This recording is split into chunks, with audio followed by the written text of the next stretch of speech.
going back to the basics of studying the Old Testament A-list stories. Dustin, can you get the back projector on? And since in our last sermon, this means we write out our sermon series theme verse. There's a couple of ladies that have slips of paper here, and if you need one to write out write out Romans 15:4, our theme verse, raise your hand, and they'll be bringing you a slip of paper. And I think our record is 23 people have done this before in past sermon series. And with that, I am going to say Romans 15:4 from memory.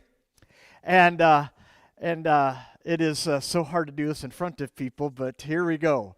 For what was written from former days was written for our instruction, that through endurance and through the encouragement of the Scriptures, we might have hope. And the more I look at that verse and study that verse, memorize that verse, I am loving it, and there is so much in that one verse there. Well, can you adequately explain this to some other person? Can you explain this? Following Jesus is not what we do, it is who we are. What exactly is the difference between doing something and then doing it because of that's who I am, or that's who you are, that's our identity? It's like a few things, maybe a lot of things, where I don't know if I can adequately explain it, but I know it when I see it. The bare minimum of trying to explain this is maybe it is going through the motions, which God forbid us to do in the Old Testament. We see that. And maybe doing it with great conviction, doing it because that is who I am. That's my identity. We can certainly see the difference. We've probably lived a difference somewhere, somehow, maybe at a job or something, like just going through the motions versus having some conviction and doing it on purpose with some enthusiasm or something like that. Perhaps this helps. Thomas Rainer, he and his son, they study churches, and they send out surveys, and they write books, and they're quite famous, and the information that they gather is just incredible. They did a study, this was years ago, on why 90% of high school students, when they leave high school and youth ministry, they grow out of youth ministry, they grow out of high school, and when they leave home, when they leave their home church, when they leave their youth minister, 90% of them leave God. Why is that? They studied that. And the answer is going to surprise you. Years ago, I shared this with you. You probably don't remember, and it probably still surprises me today. As it was presented to me, I was going through, maybe is this reason or that reason. It was none of those reasons. Here is the reason 90% when they leave youth ministry don't leave God. Here is not the reasons why. These might be the first ones that come to our mind. It is not because they have less adult accountability. It is not that they have new freedoms and increase in temptations. It is not the increase in peer pressure. It is not, this is one I thought of, it is not because of godless college professors. And here's what the answer was. This is from their survey. This is what they found out. This is why 90% of high school students leaving youth ministry also leave God. It was because of this. Going to church or youth ministry was like an item on a checklist. It was just little more than that. That is why 90% of our high school students who grow out of youth ministry also leave God.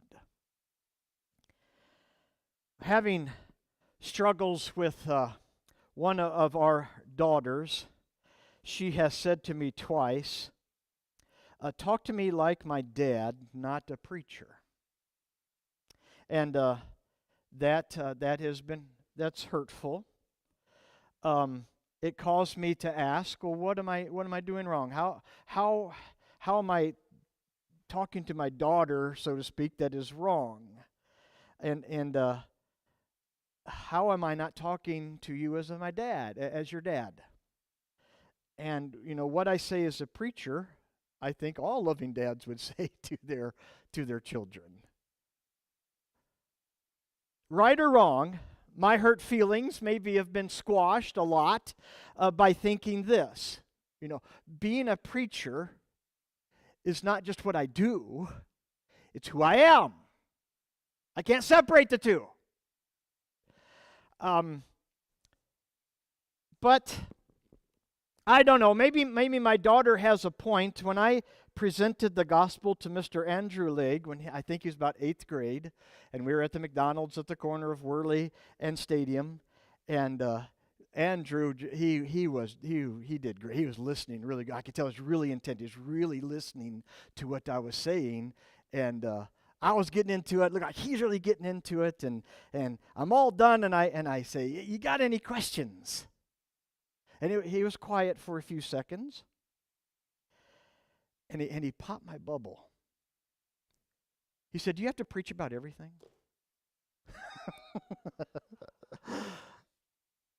Well, how do you explain this? Following Jesus is not what we do, it's who we are. The best question then is, are you following Jesus because it's what you do, or are you following Jesus because it's who you are? There is some overlap, I understand, but there's still a big difference between the two. Well, today we stay in the book of Daniel. Would you please turn to Daniel chapter 6?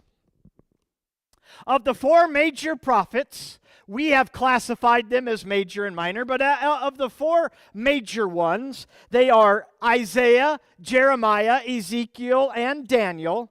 Daniel by far is the shortest of those 4 books of those prophets. It is only 12 chapters long. However, out of the 39 books of the Old Testament, now just think about this, 39 books of the Old Testament, Daniel is by far the shortest of the 4 major prophets. But out of all the books in the New Testament, Daniel by far is the most studied and sought after book of the Old Testament. And there are 3 reasons why. You might like these. Here's why Daniel is the most popular book, we might say, out of the Old Testament. And it's only 12 chapters long. Number 1 is because of its precise prophecy. What was future to Daniel is most of it is now past to us. And Daniel's prophecy was absolutely perfect. His prophecy was so precise that many critics say Daniel had to have written his book after, say, Alexander the Great, after the Roman Empire.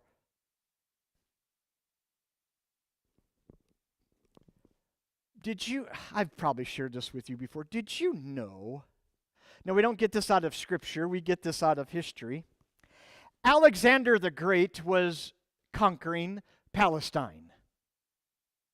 And when Alexander came to take over Jerusalem, or getting close to that point, a priest in Jerusalem took a scroll of Daniel and ran it out and asked if he could speak to Alexander the Great, in which eventually he was given permission to speak to Alexander the Great. And Daniel unrolled the scroll and showed where in Daniel, the book of Daniel, that Alexander the Great was predicted to doing what he's doing was in the book of Daniel. Alexander the Great was so moved by that he stopped his attack of Jerusalem and sent an animal, I don't know what animal it was, to the temple to be sacrificed to God. It's just absolutely incredible.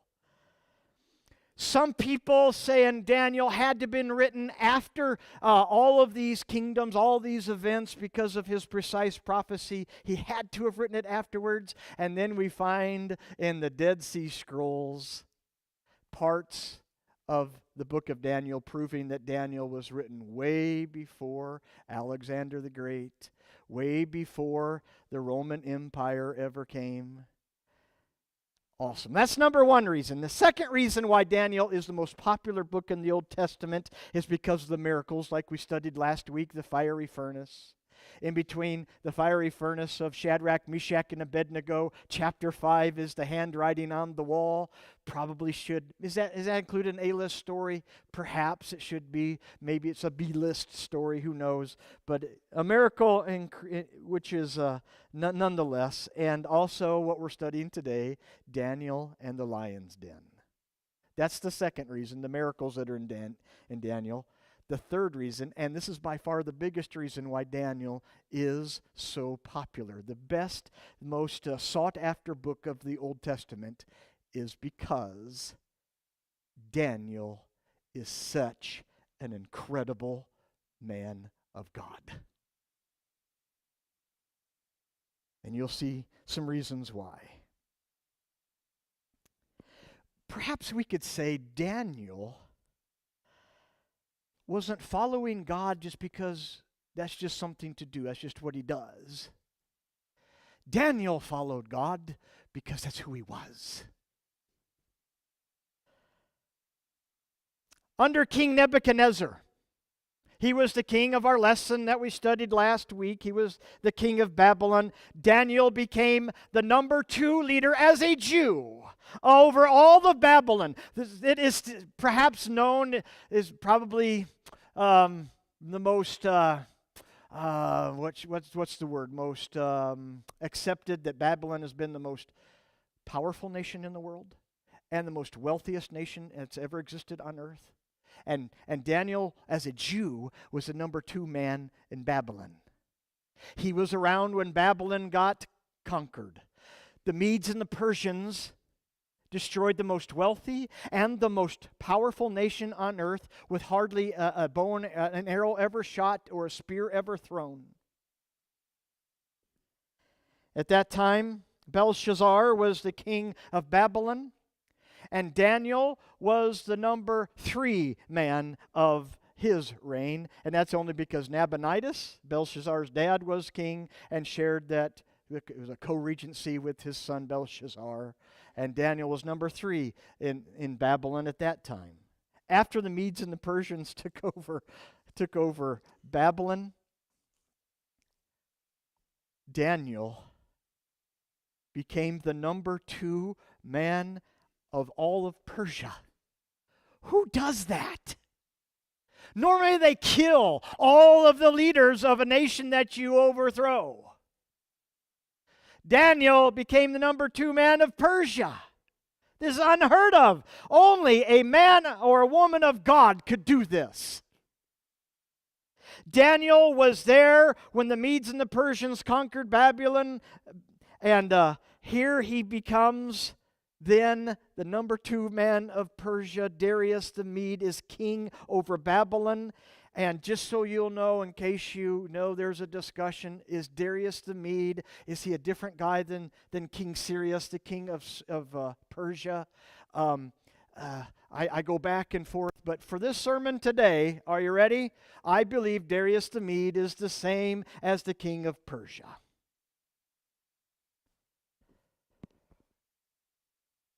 And after Cyrus conquers Babylon, he sets up all of his kingdom with 120, they're called the satraps.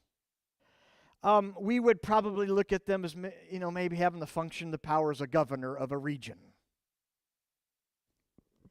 And he has 3 commissioners who oversee the 120 satraps or governors. One of those 3 commissioners, also called a high official, is Daniel. And Darius, the Mede, is just about ready to name Daniel as the number 2 man of all of Persia. And that's when trouble starts. There were 3 commissioners, if you remember. Daniel's one of them.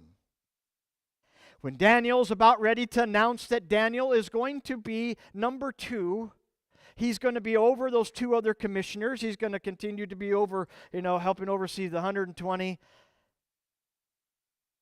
This is when trouble brews for Daniel. The other 2 commissioners, high officials, they stir up trouble for Daniel, along with some of the satraps. And that is part of our context and background here for the sermon today. Here's what I'd like to prove. Daniel gave nothing in the teaching to follow God as who we are, rather than maybe just what we do. He gave us nothing. Would you please read with me Daniel chapter 6, the first 5 verses. Daniel 6, verse 1. Right after this, we'll pray.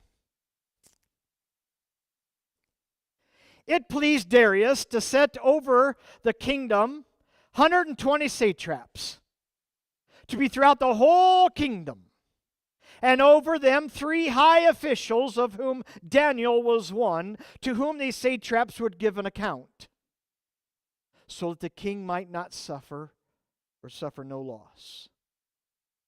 Then this Daniel became distinguished above all the other high officials and satraps, because of an excellent spirit was in him.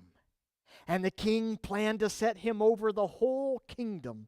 Then the high officials and the satraps sought to find a ground for complaint against Daniel with regard to the kingdom, but they could find no ground for complaint or any fault, because he was faithful. And no error or fault was found in him. Then these men said, "We shall not find any ground for complaint against this Daniel, unless we find it in connection with the law of his God." Would you please pray with me? God and Father in heaven, we love you. We love your word, God. Thank you for telling us the truth. God, we pray that you'd be with us this morning. And Father, probably to most of us, if not all of us in here, this story is very familiar to us. But it is my prayer, God, that you would please help us to grow spiritually by studying this in a sermon. God, would you please come and meet us wherever we are spiritually. Let it be our ambition that we want to grow closer to you. We want to become more like you. God, it is my prayer that you'd help us to fully understand what we're going to read and study.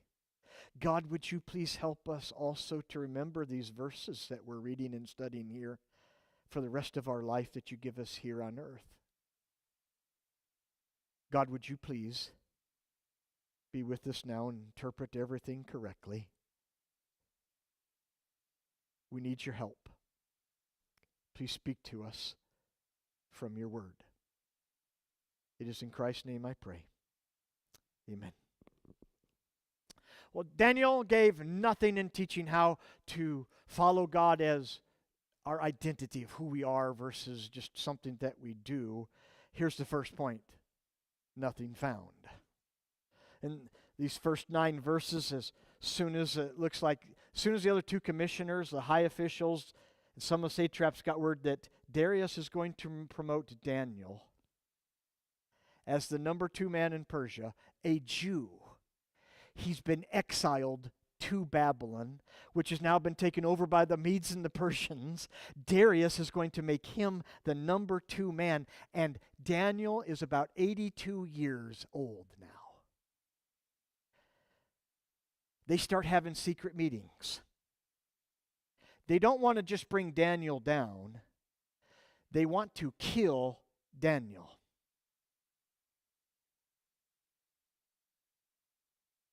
how could a godly man like Daniel,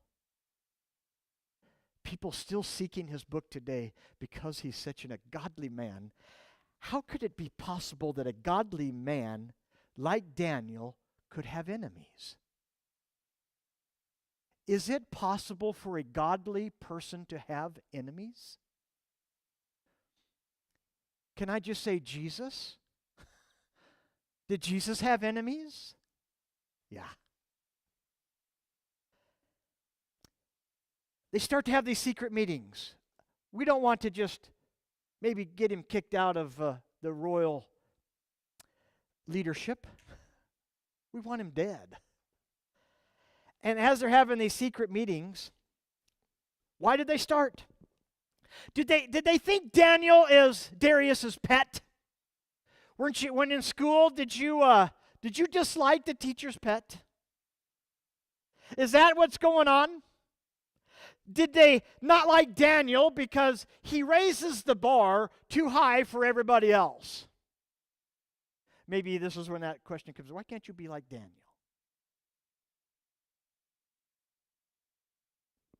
Did this godly man make them feel guilty?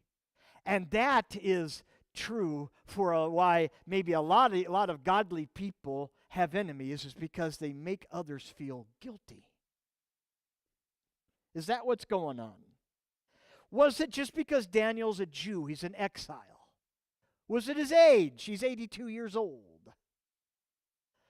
It may have just been pure, unadulterated jealousy. At least that's mixed in. I am so glad that we don't have to deal with problems like this today. Daniel, in these secret meetings, Daniel's enemies put him under a microscope. They're looking for any moral fault in Daniel. They're looking at Daniel, trying to see any failure in his life. These are ones, don't just want him removed, they want him dead. Daniel wasn't tempted. Well, let me back up here. Daniel was never late for work. Never left work early. Never lied. He never used his position to benefit himself financially or with pleasure. He didn't talk about others behind their backs, other co-workers, other commissioners, other satraps. Didn't talk about the king behind the king's back.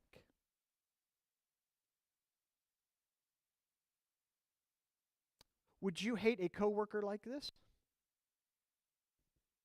It is said that every crime is committed for pennies, pleasure, or power. Every crime. And this is coming from an investigator who invested crimes for 50 years.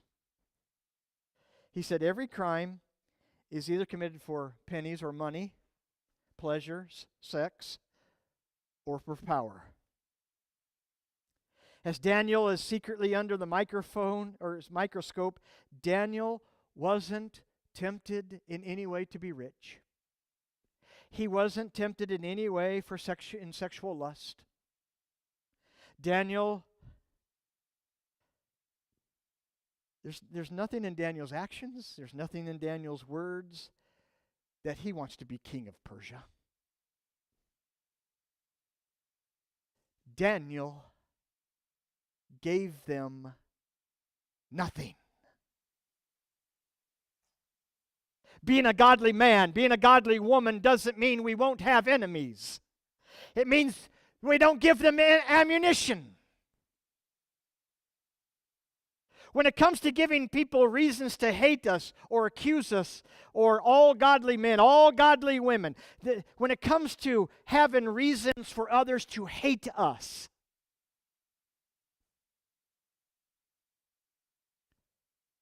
we give our enemies nothing. Maybe it's safe to say that every accusation against a true godly man, a true godly woman, is a nefarious reason. It's an evil one. Could that be safe to say that? Daniel's life was so impeccable, his enemies must have known they couldn't even pay somebody as a false witness against Daniel. Isn't that incredible? They knew that was a losing proposition. He is such a godly man, we can't even pay somebody to come up with some story against Daniel to get him to fall or to be executed. Absolutely incredible. They perhaps knew in their minds is going to be a failure. It failed when they tried that against Jesus. It failed when false witnesses came against Justice Clarence Thomas. It failed when false witnesses came up against Justice Brett Kavanaugh. Daniel might be the epitome of this adage, of this saying. See if you agree. See if you agree with the saying and see if Daniel is the epitome of what this is going to say. Don't worry about what people say about you. Just live your life in such a way nobody's going to believe it anyway.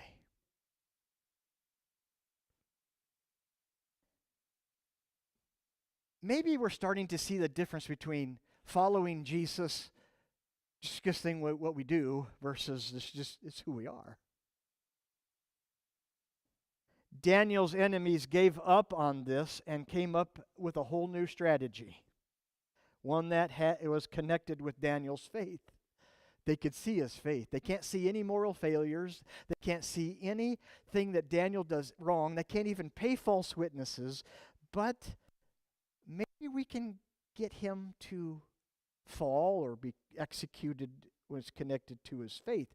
They saw his faith. They saw his devotion to God. They saw his devotion to God's commandments. They had to create a sham law to convict Daniel. A plan was eventually made. Now, at this point in the story, we do not know what those details were until they go to King Darius and they say, "Hey, King Darius, we'd like you to do this." The two commissioners, some of those 120 satraps, went to King Darius and claimed they lied that all the commissioners and all the satraps, all the governors, all the counselors, all the diviners of Persia want you to make this law. Darius, is that true? Did all the commissioners agree to this? I can think of one who didn't. Daniel. That for the next 30 days, no one could pray to another god or another man other than you, King Darius. It is not a far stretch to think of the Persians thought of their kings as divine, as a god. And anyone who does this will be thrown into the lion's den. Not only did they pretty ingenious, right? They're pretty good. They came up with this new rule that not only can get Daniel in a lot of trouble, executed, but it stoked the king's ego at the same time.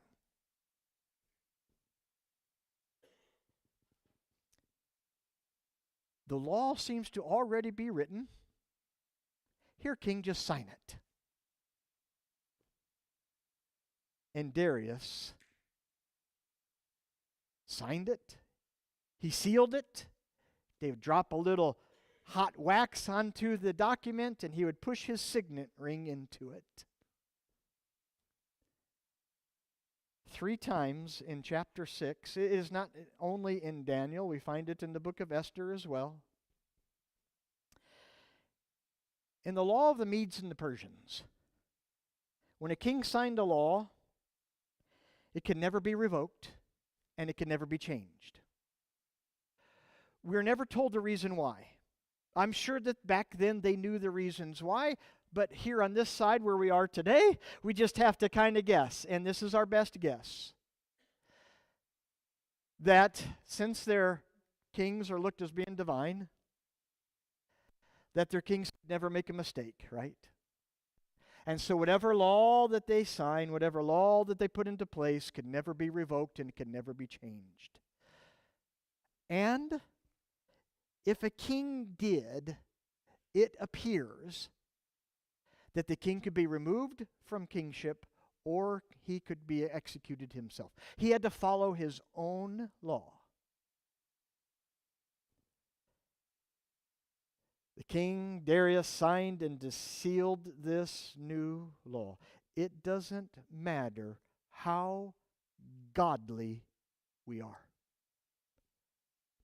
There will be some who hate us.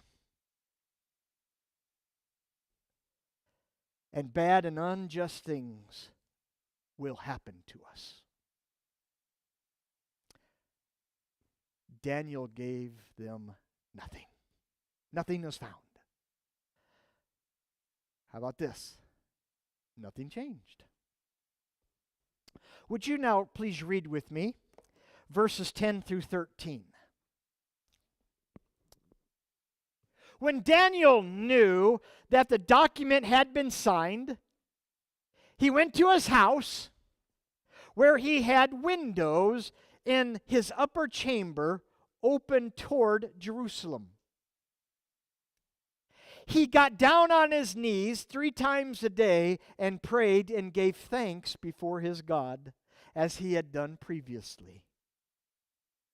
Then these men came by agreement and found Daniel making petition and plea before his God. Then they came near and said before the king concerning the injunction, "O king, did you not sign an injunction that anyone who makes a petition to any god or man within 30 days, except to you, O king, shall be cast into the den of lions?" The king answered and said, "The thing stands fast according to the law of the Medes and the Persians, which cannot be revoked." Then they answered and said before the king, "Daniel, who is one of the exiles from Judah, pays no attention to you, O king, or the injunction that you have signed, but makes his petition 3 times a day." Daniel knew this law had been enacted. It tells us right there in verse 10. He knew this was law. What we don't read is Daniel running to his earthly king to whine and complain about this new law. We don't read Daniel blaming anyone. We don't read Daniel getting angry or worried or questioning God. "God, I have served you all this time, not even in Judah. I've served you all these days in Babylon and Persia. And this is what you do to me?" We don't read that. We don't ever read him threatening to quit or to run away. What we do read, nothing changed.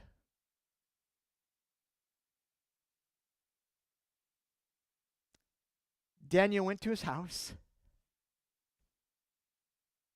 went upstairs. Now, homes that had an upstairs were of those who are very rich, who are very affluent. Would Daniel have a good reason to make a nice living? Absolutely. He went upstairs, opened up his shutters. Now, there is no glass. They didn't have glass, but they have shutters. Opens up his shutters, perhaps, of this upstairs room, and perhaps he had the house built with this upstairs where the windows would maybe point towards the west or the southwest, towards Jerusalem. And everybody knew 3 times a day he would go up into those windows, looking towards Jerusalem, and he'd get on his knees and he'd pray to God. Now, praying on the knees is only one prayer posture that we read in Scripture.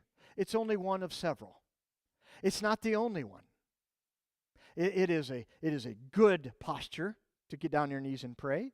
We also read of people looking up into heaven and praying. We read about people standing and looking up into heaven and praying. There's no blessed posture of prayer. What God really wants is us to pay attention to what we're praying, put our hearts into it. But Daniel got down on his knees,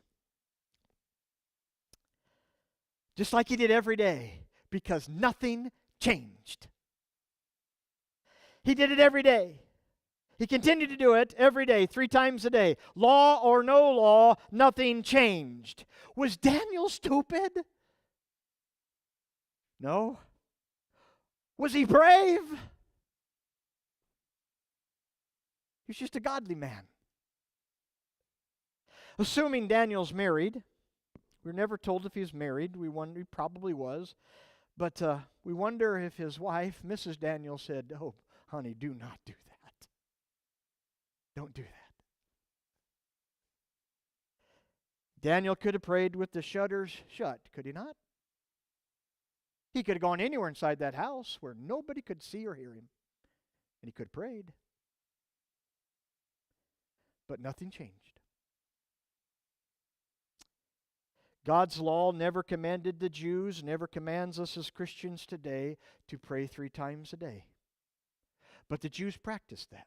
Daniel's practicing that. Our best guess why this came into being is because of, in Psalm 55:17, David is praying to be rescued. There are times when that godly man, David, needed to be rescued. And he's during one of these times he needs to be rescued. And it says, "Evening and morning and at noon, I utter my complaint and moan, and he hears my voice." Morning, noon, and evening, David talked about, that's when he prayed. So that might be the reason why. But instead of 3 times a day for Christians, it's God's will for our life that we never cease praying. It's God's will for our life that we would rejoice always, pray without ceasing, and give Him thanks in all circumstances. Where have you heard that before? That's 1 Thessalonians 5:16 through 18. You've heard me say that many times. Can you hear some people even today arguing? If Daniel's that good, if Daniel's that much of a godly man, why does he even need to pray? Why pray at all? And then you have others that may argue Daniel is this good, he's this godly of a man because of his prayers. In verse 11, 1 or more of Daniel's enemies were watching those upstairs windows. They knew what Daniel did 3 times every day. And they knew when he did it. They also knew who Daniel is praying to. How would they know that? Couldn't Daniel just say, "I was praying to you, Darius"? Well, there are 2 options. How did his enemies know he's praying to our God?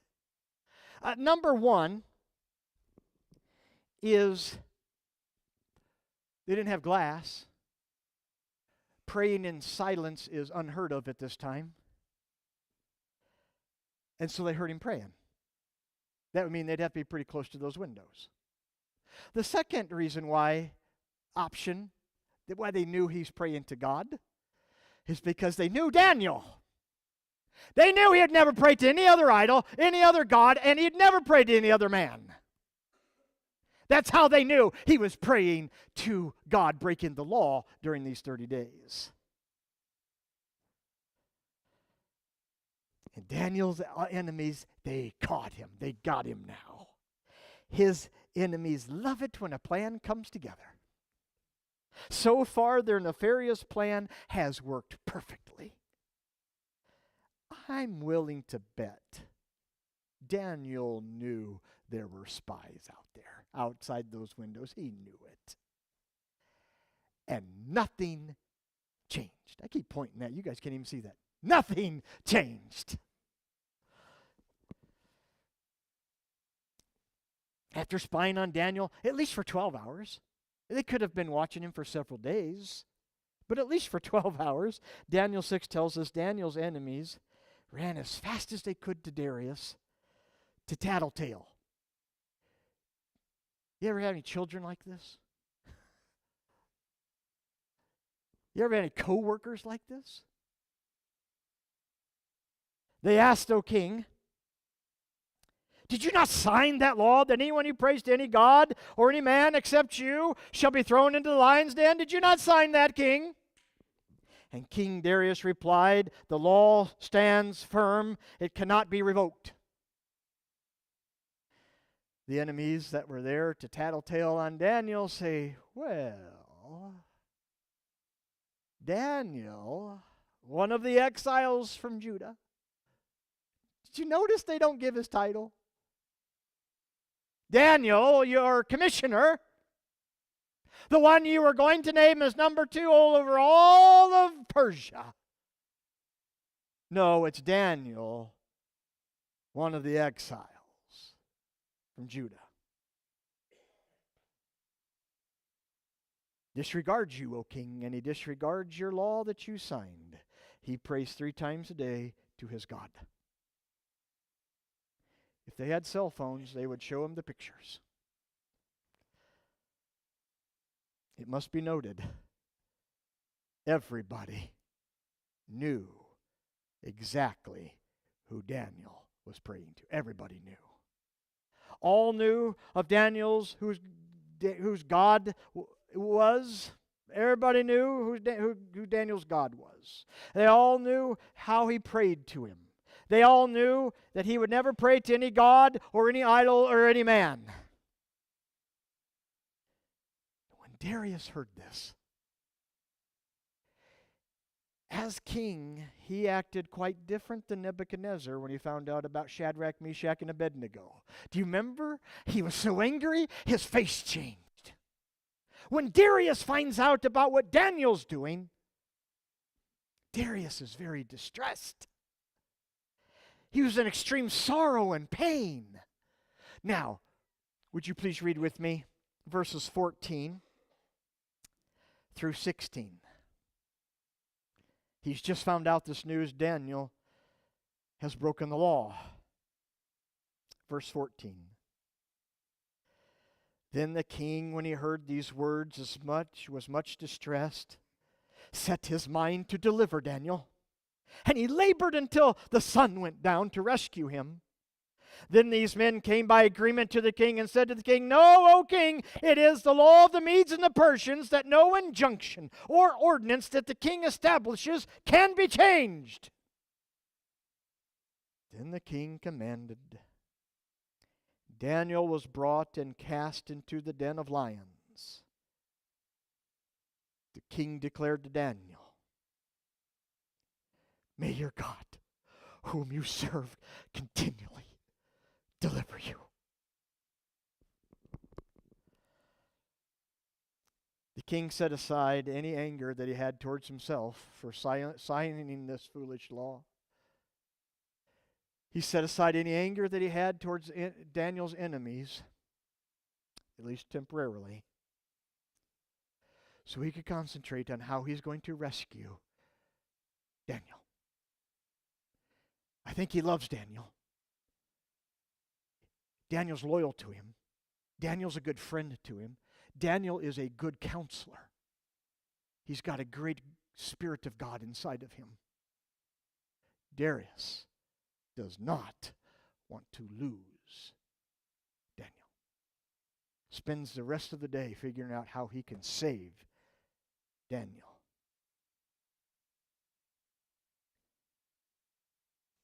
It's an irrevocable, unchangeable law. It looks like Either it's written into the law, or it's just a standard operating procedure for the Persians that this has to be executed by sundown. Daniel has to be executed by sundown. So he has a time limit. He is working feverishly, and up until this point, he's probably meeting with advisors. What can I do? He's meeting with counselors. And he's even meeting with Daniel himself. I'm thinking, if you're Darius and you don't want Daniel to die, how would you save him? And I'm thinking, Trent is an expert at getting around the law. Trent is an expert at getting around what his parents told him to do. I'm thinking, empty the lion's den of all the lions, throw Daniel into the lion's den, and then get him back out. Maybe he couldn't do that. I don't know. It's sunset. Time is up. Daniel's enemies lose patience. Now, in verse 15, the English doesn't do a very good job, or the translation doesn't do a very good job. The Hebrew says his enemies were in a mob-type fashion, and they went to King Darius, and they demanded that Daniel be thrown into the lion's den. They demanded the execution take place. The law cannot be changed. And reluctantly, the king gave the order, and Daniel was taken to the lion's den. Our best guess, why did they have a lion's den? Was this the only king to ever have a lion's den? Why did they keep lions? Well, it was not primarily for punishment. They kept lions for sport. They could release a lion of their choosing at whatever time in a place where they chose, and the king could go out and hunt a lion. You know, that makes the king look pretty big bad, huh? Or maybe dignitaries. You come to Babylon, you come to Persia, you can hunt a lion if you want. That might be the reason why they had a lion's den. They were constructed with a hole on top to drop food down into. They also were completely enclosed, but they got to have a way to get the lions in and out, of course. And so there would have been a door. And sometimes they would have been built into a cave and then fashioned into be a lion's den. And other times they could have been completely constructed out of building materials to house these lions. There's no way of knowing if this lion's den was maybe retrofitted into a cave or if it was completely constructed by human beings. Just right after Daniel was put into the lion's den, Darius said to Daniel, "May your God, whom you continually serve, deliver you." Everybody, even the king, knew Daniel continually served his God. It didn't matter when he was ripped out of Judah to be an exile into Babylon. It didn't matter if it was under Nebuchadnezzar there in Babylon. It didn't matter if it was here Darius now here under Persian rule. It didn't matter if he's standing outside of his execution chamber. Daniel was still serving God. Nothing changed. A scholar pointed out the only human encouragement Daniel may have heard or may have received was from a pagan king who's responsible for this law. Interesting. Daniel may have been dropped, maybe pushed, maybe placed into the lion's den. A large stone was placed over the hole, that wherever it was from the ground level, from the top, and then lots of wet clay was thrown in there to seal up where the stone was meeting the wall or sitting on top of the roof. And the king took his signet ring and pushed it into the soft clay.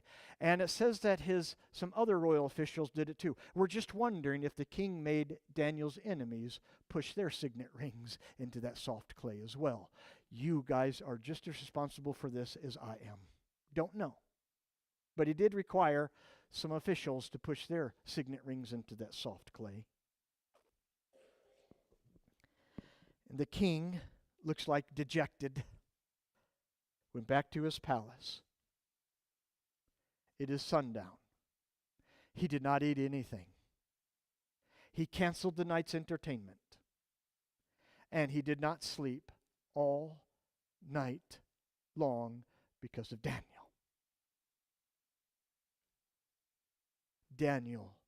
Darius knew what kind of man Daniel was. He knew what his enemies had done and what they were doing to him. He knew his own role and probably felt guilty about that too, but he didn't sleep all night long. All night long, he's probably waiting to look out his own window to see if the sun's coming up. Daniel's enemies, they didn't sleep either. You know why? They were having a party all night long. Daniel is gone.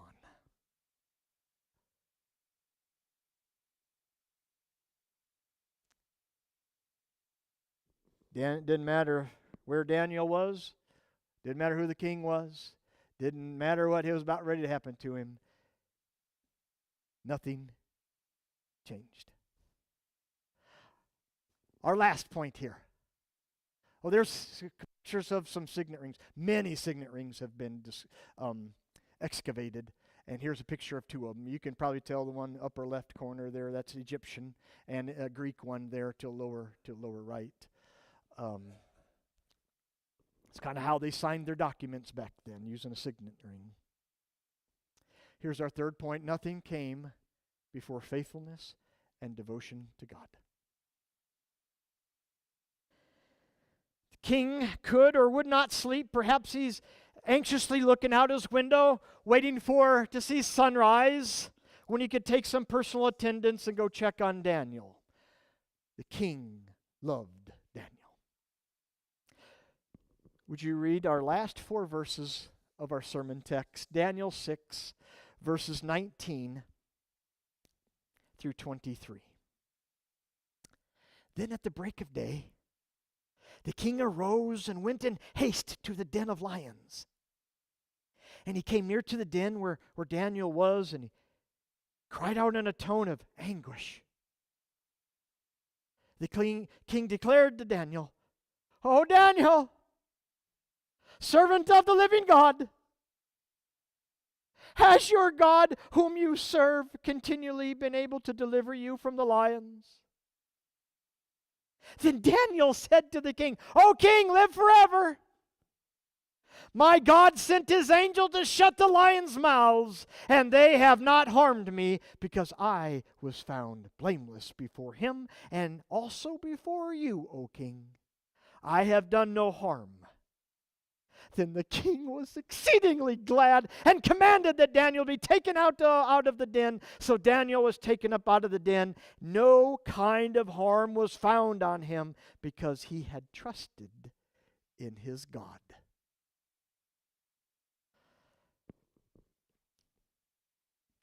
When sudden light could be seen, dawn starting to break open there, the king ran to the den with some of his attendants. As the king approached the den, he cried out in anguish. Still got that "I'm really hurting" voice. As he cried out, "Daniel, has your God saved you?" Can you imagine what kind of a walk it was from his palace to that lion's den? Sometimes his hopes were up. Sometimes he's expecting the worst. Didn't know, is he going to get a reply? Well, how is he going to feel when there is no reply? How's that going to make him feel? Is he going to go ahead and take the stone off if he hears nothing? Or does he not want to see what he could see down in that lion's den?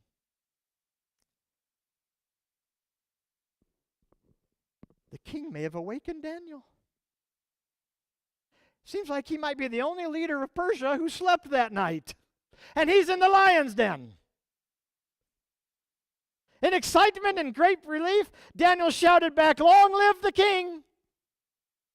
Daniel said, "An angel had shut the lions' mouths, and the lions did not harm me." I want you to look at these.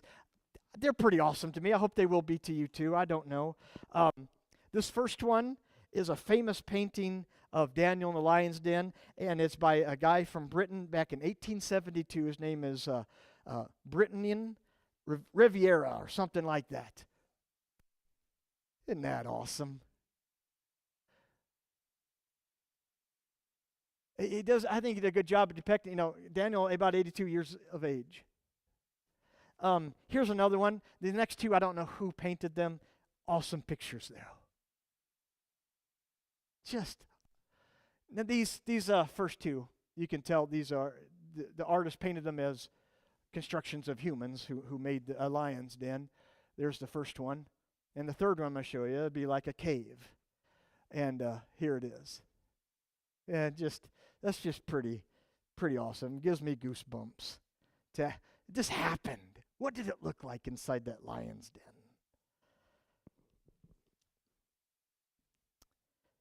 Daniel shouts, "I am blameless. God did this because I'm blameless before him, and I'm blameless before you, O king. I did not harm you or anyone."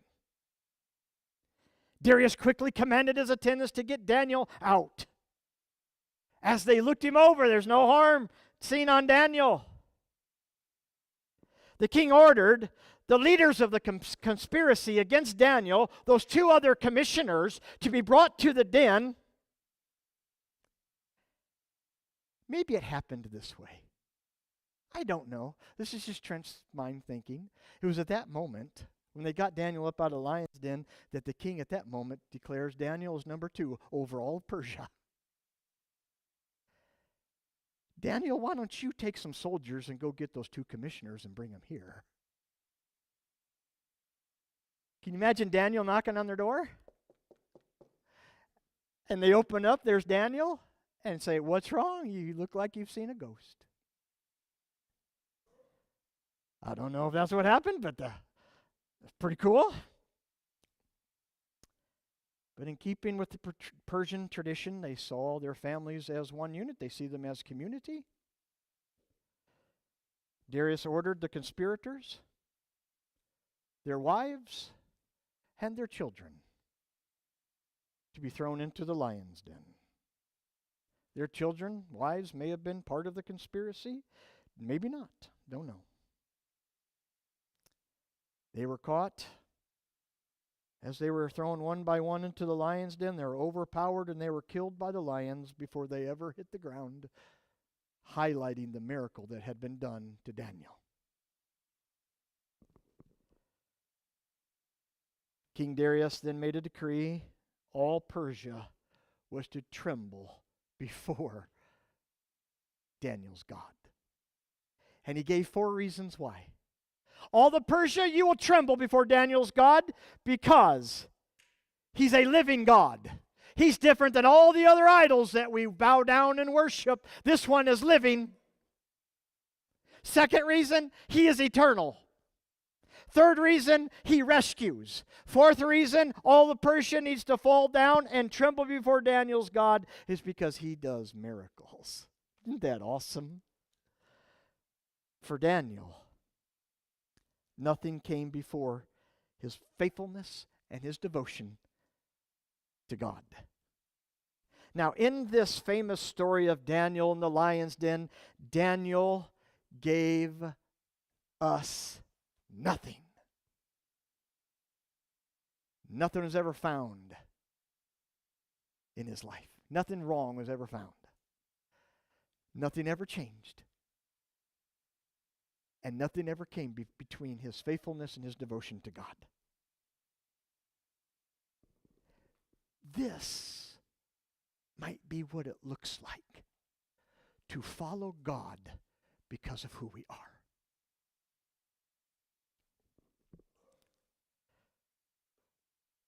I live at White Oak Christian Camp there in Moberly. And right across the entrance of the gravel road to White Oak Christian Camp is an elderly couple named Mary and Kent. They're both about 90 years old. A few years ago, Mary had a stroke. She can't walk well and she cannot move well at all. They have a personal care attendant that comes in on weekdays, Monday through Friday, to help Mary get dressed, to get her up in the morning, and get her ready for the day. But not on weekends. Every Sunday morning, and I mean every Sunday morning, Kent spends about 20 minutes to get his wife out of the house into the attached garage, and in their white Dodge van, and they go to church. 20 minutes just to get her in the van. No one can accuse them of following Jesus just because it's just a thing to do. They're following Jesus because that's who they are. Would you please stand? This morning, if you or I are self-convicted about following God, just maybe going through the motions, it's just what we do. It's just a check on a list of things to do every week. If we're convicted about that, then do nothing. Think about nothing. But giving Jesus your utmost for His highest. Give Jesus nothing but everything that you have. Be deliberate. Be enthusiastic about everything that you do for God. If you need to, come and make Jesus something more than just your Savior. Make Jesus the Lord of your life. Would you please come as we sing our decision song?